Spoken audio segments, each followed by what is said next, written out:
Hello, moi c'est Sandra, j'espère que vous allez super bien. Je suis très contente aujourd'hui parce que je parle d'un de mes sujets favoris qui est la rétention de longueur, tout ce qui est anti-casse, etc.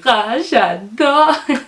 Aujourd'hui, je vais vous donner 5 astuces, 5 actions à mettre en place pour éviter la casse.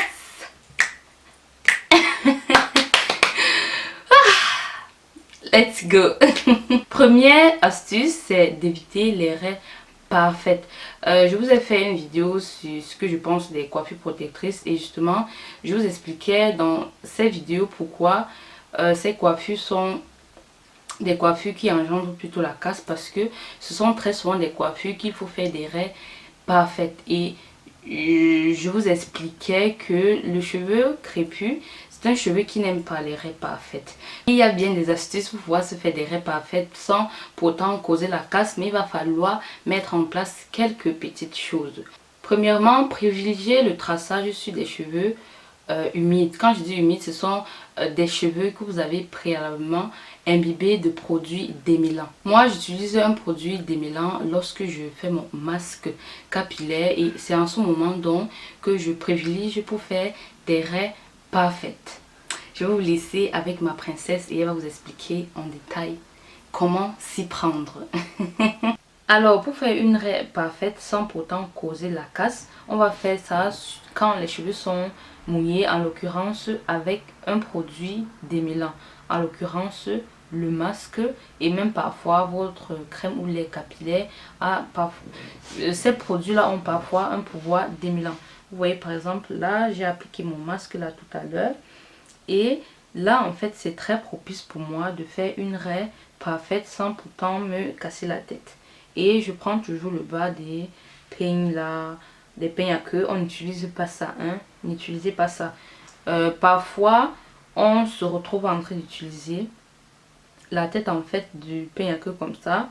Je vous déconseille de passer par là parce que tôt ou tard, les cheveux vont s'agripper en fait là et ça va encore causer de la casse. Vous allez prendre tout simplement le bout. Alors, je vais me faire une raie là. Tout ce que je fais, c'est de passer le peigne jusqu'à l'avant et après je vais pas tout simplement faire ça. Oh, je crois que je vais casser un cheveu.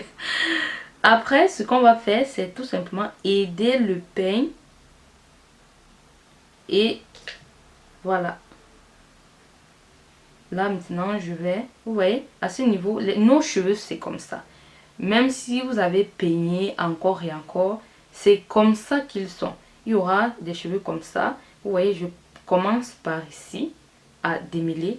On ne fait pas ça. Ne faites pas comme ça, sinon vous allez créer la casse. On fait comme ça. Et vous voyez, voilà ça. Elle n'est pas encore parfaite. Là, je vais maintenant venir la parfaire je passe comme ça. Et c'est à chaque fois le même principe. On va remonter jusqu'à ce que les deux mains peuvent prendre le travail que le peigne a commencé. Et je continue.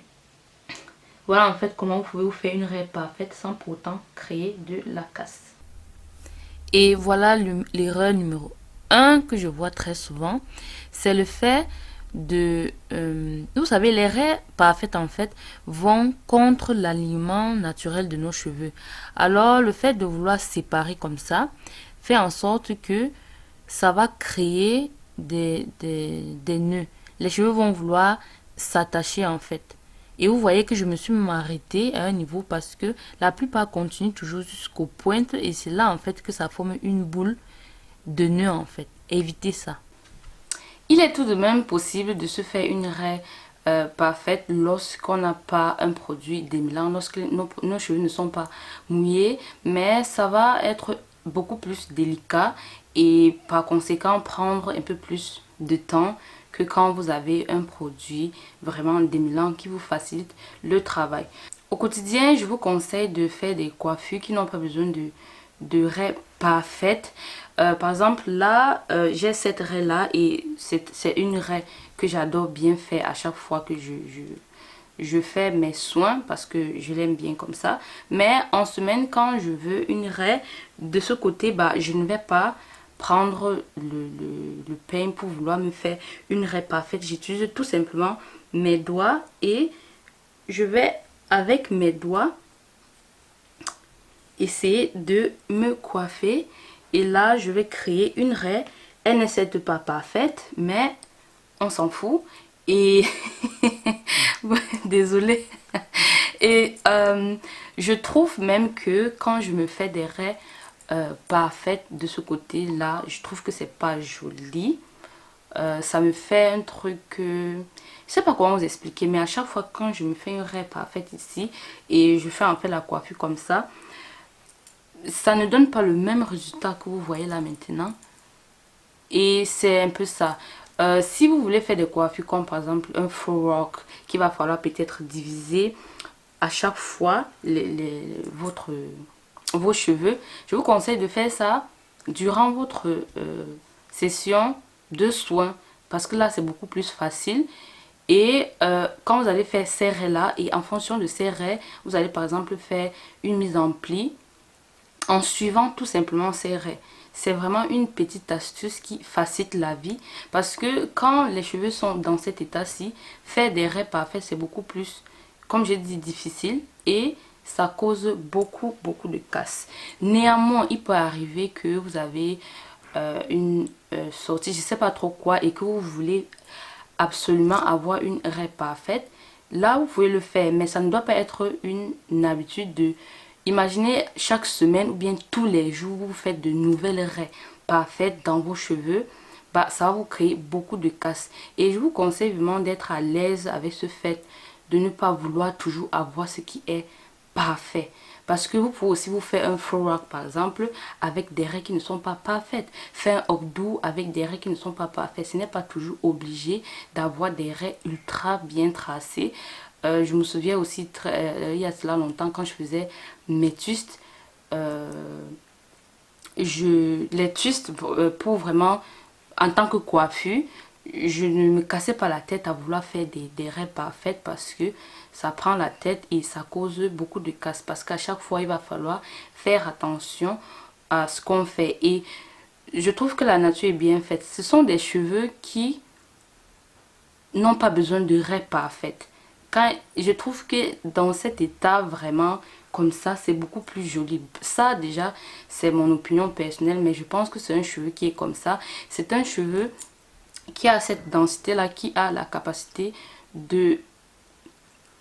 d'aller avec ces raies qui ne sont pas parfaites, vu qu'il y a ces boucles, ces frisettes, et les cheveux sortent d'ici et là, ça fait que ça devient harmonieux. Et là ce n'est que mon avis.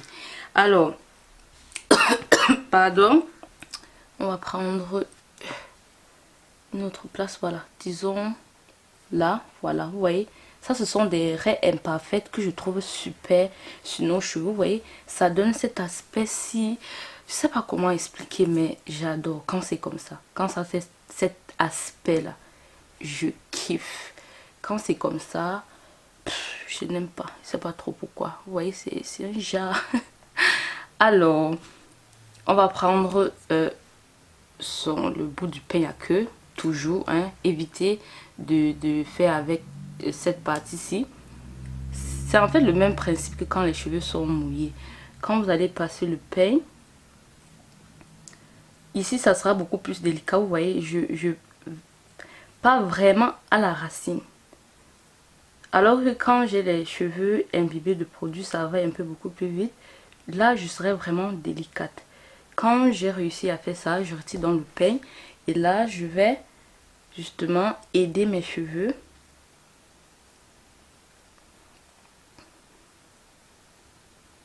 Vous voyez, assez séparés. Si j'avais les cheveux imbibés, bah, j'aurais à séparer les cheveux. Alors que là, ça va me prendre un peu plus de temps.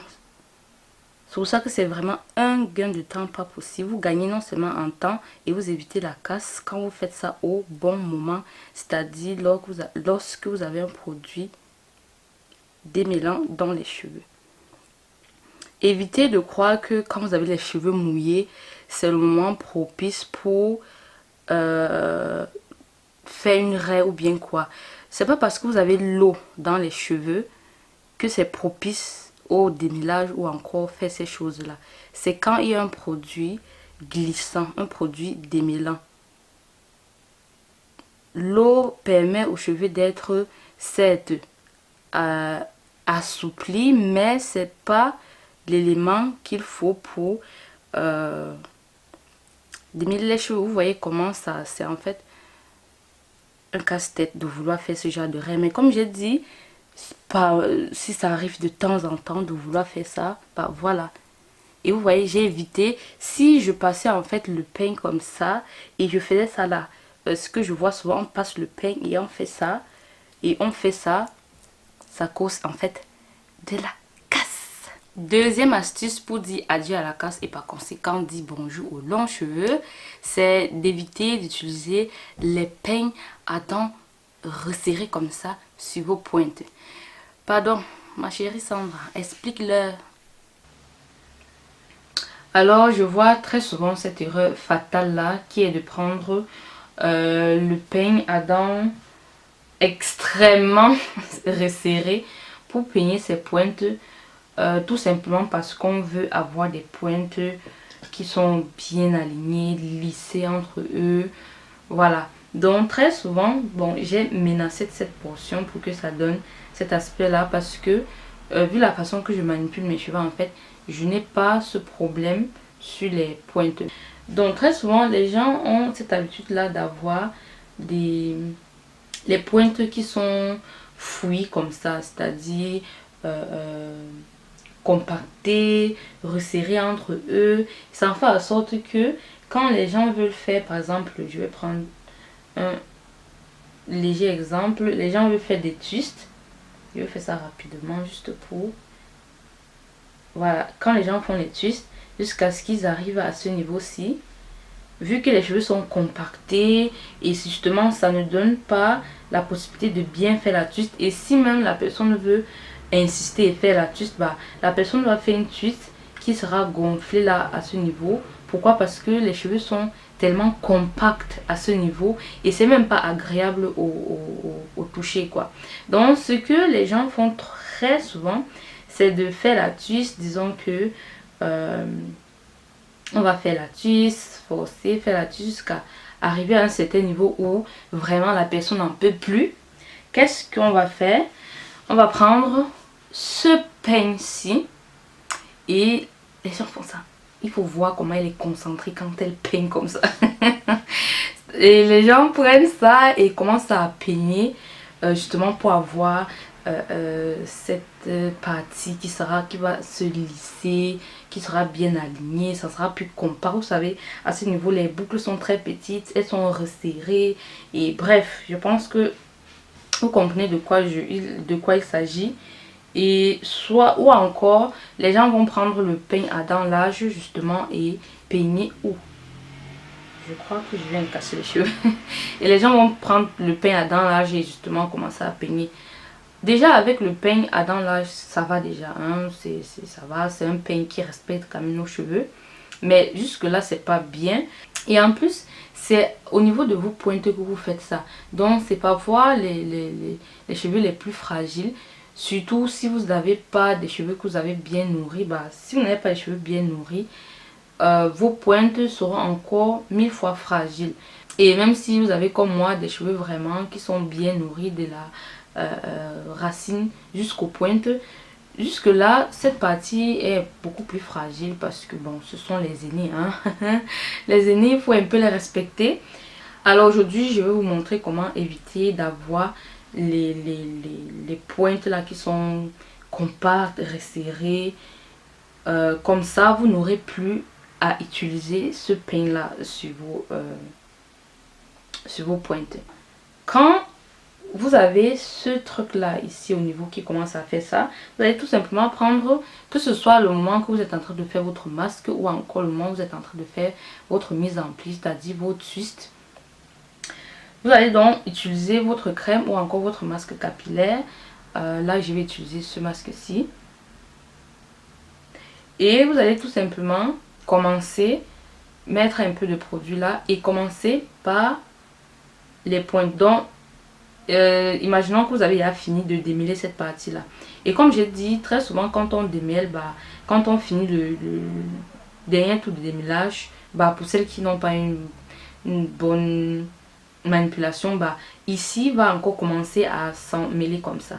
Ce qu'on fait, c'est prendre ici comme ça et faire comme ça. Vous voyez comment c'était compacté. Tout ça était compacté là. C'est pour ça en fait que ça, à ce niveau, ça devient impossible à gérer. Vous allez tout simplement commencer par là, faire comme ceci. Et vous voyez à quel point directement je lisse cette partie là sans avoir besoin du peigne. Et vous devez toujours vous rassurer que vous avez fait ça, que votre tresse est bien lisse comme ça avant de commencer à tuster. Parce que c'est très souvent ça le problème.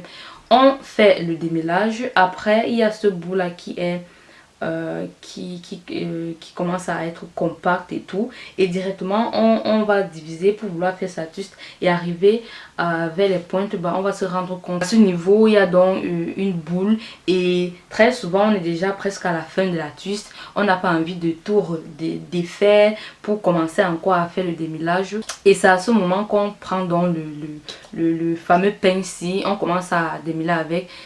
Parfois ça ne marche pas, c'est pour ça que beaucoup vont prendre celui-ci donc pour pas faire ça et rendre cette partie lisse.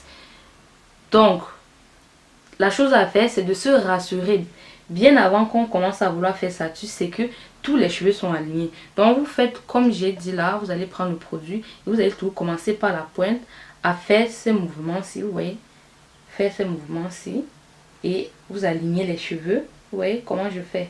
Vous alignez les cheveux, vous vous rassurez de faire ça. Et vous allez toujours faire ce mouvement-ci. Quand vous rassurez bien que cette partie est comme ça. Et après donc pour faire la twist, on va tout simplement remonter comme ça. Et à chaque fois, quand on va vouloir diviser, on va jusqu'en bas. Vous voyez, je divise et ma main fait ça. Ça part jusqu'en bas, je me rassure que tout est bien. Je me rassure aussi de l'autre côté là, parce que tout à l'heure ça voulait déjà un peu faire les petits trucs là. Je me rassure comme ça. C'est là où je commence à faire ma twist. Vous voyez? Ce qui fait que je n'ai pas à la fin ce problème là de cheveux qui s'entassent là. Vous voyez? Mes pointes sont toujours lisses comme ça. Troisième conseil, dormir avec un foulard en satin. Alors je sais qu'il y a plusieurs d'entre vous qui n'aiment pas dormir avec un foulard.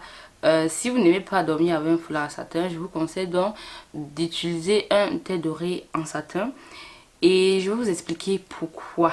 Si vous êtes comme moi et que vous dormez très souvent sur le dos, c'est-à-dire la tête, cette partie en fait de la tête se retrouve sur votre thé d'oreiller, bah, vous aurez très souvent des problèmes de casse au niveau du cou. Donc à ce niveau là, j'ai les cheveux qui sont courts, pas parce que c'est naturel, mais parce que je passe mon temps à couper les cheveux là-bas, parce que quand je dors sans foulard en fait, mes cheveux s'accrochent au tissu, ça s'en mêle et je suis incapable de démêler ça. Je suis obligée donc de couper avec les ciseaux.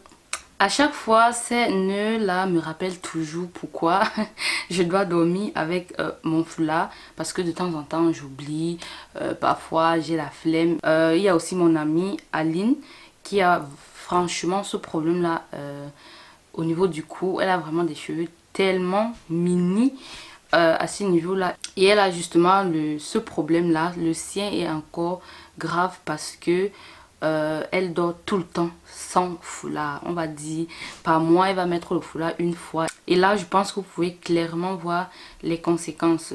Quatrième action à mettre en place pour éviter la casse, c'est d'éviter de lâcher ses cheveux après avoir fait son masque. Très souvent quand on applique son masque sur des sections, à la fin on veut voir le résultat, on veut laisser les cheveux lâchés pour pouvoir voir l'aspect des cheveux. Je vous déconseille vivement de faire ça. Quand les cheveux n'ont pas encore reçu leur produit coiffant, ils shrinkent en formant des nœuds. Après avoir fait la belle avec ses cheveux, on veut justement faire une mise en pli. Et durant votre mise en pli, donc, vos cheveux seront déjà tassés. Il sera donc de un difficile pour vous de faire vos raies, pour pouvoir faire que ce soit des twists ou encore des braids. Et en même temps, vu que les cheveux sont déjà tassés comme ça, chaque passage en fait sera très susceptible à causer de la casse. Et vous perdez non seulement en temps, et vous risquez donc de créer beaucoup de casse. Et enfin, la cinquième astuce, c'est de faire attention à vos accessoires. On va un peu se rapprocher pour que je puisse justement bien vous expliquer. J'ai acheté dernièrement un lot d'accessoires pour cheveux. Et je ne sais pas si ce sera possible de montrer à la caméra. Je pense que je vais devoir l'abîmer pour vous montrer. De toute façon, je ne devais pas l'utiliser. Donc, ici, en fait, il y a un défaut de fabrication. Et les cheveux, en fait, tous ces accroches là où les cheveux peuvent justement s'accrocher et par conséquent se casser. Ce genre de bijoux aussi vous crée des fourches parce que justement c'est là comme des... c'est là en fait comme des lames. Vous voyez, là par exemple. Ça, les trucs comme ça vous créent non seulement des fourches et ça arrache aussi vos cheveux. C'est en fait ce genre de barrette que vous allez appliquer et au moment de retirer, vous allez comprendre tic, tic, tic, tic. Et vous allez dire, ouch, ça va arracher non seulement les cheveux, mais ça va aussi en casser. Donc faites très très attention à ça. Ensuite, j'ai celui-ci. Il n'a aucun défaut de fabrication, mais c'est pas un bijou propice, pratique pour les cheveux crépus. C'est bien pour les cheveux lisses. Quand j'ai acheté ça, je me suis dit mais c'est cool et tout, mais non, à l'utilisation c'est très difficile déjà à utiliser, mais on peut se dire mais bon, on va faire l'effort de l'utiliser, de mettre la main comme ça. Quand je mets ça donc là, quand je laisse déjà ici, c'est difficile pour moi de pousser là sans pourtant m'arracher un cheveu. Mais bon, ça encore on va se battre à le faire. Voilà, on va dire que ok, je suis là, toute bien, toute la journée et tout. Maintenant, le problème c'est pouvoir le retirer. C'est très difficile de pouvoir retirer cet accessoire sans pourtant me créer de la casse. Je dois absolument essayer de l'ouvrir ici et c'est très difficile. C'est en fait un accessoire qui est... on va dire quoi, solide, c'est pas si facile que ça. Donc quand j'essaie de tirer là comme ça, c'est en train de me faire mal là, c'est en fait en train de tirer, alors que l'idéal serait de soulever et d'enlever, mais soulever c'est difficile à le faire. Même si je soulève, vous voyez, c'est ce genre d'accessoires, éviter, parce que de toute façon dans la vie courante on n'a pas le temps de prendre 10 minutes seulement pour appliquer un accessoire. Et quand vous allez rentrer le soir, vous êtes fatigué, tout ce que vous voulez c'est vous débarrasser de tout et vous allez venir tirer comme ça et vous allez donc vous créer de la casse. Donc faites attention. Voilà, ça c'est le pire. Voilà, vous voyez, mes cheveux sont accrochés là et vraiment, voilà. Donc ensuite on a celui-ci. C'était un paquet de focus please, thank you. C'était un paquet de 4, de 5. Et là on peut dire que non, mais qu'est-ce que c'est la raconte? En fait c'est comme bobby pins normal. Le problème c'est comme je dis, ces bijoux sont beaucoup plus solides qu'un bobby pins classique. Oui, là pour ouvrir c'est très facile quoi. C'est très facile pour ouvrir, alors que là je dois vraiment mettre de la force pour pouvoir ouvrir. Et si je mets pas ma main là comme ça va encore se refermer. Et c'est pareil que celui-ci en fait.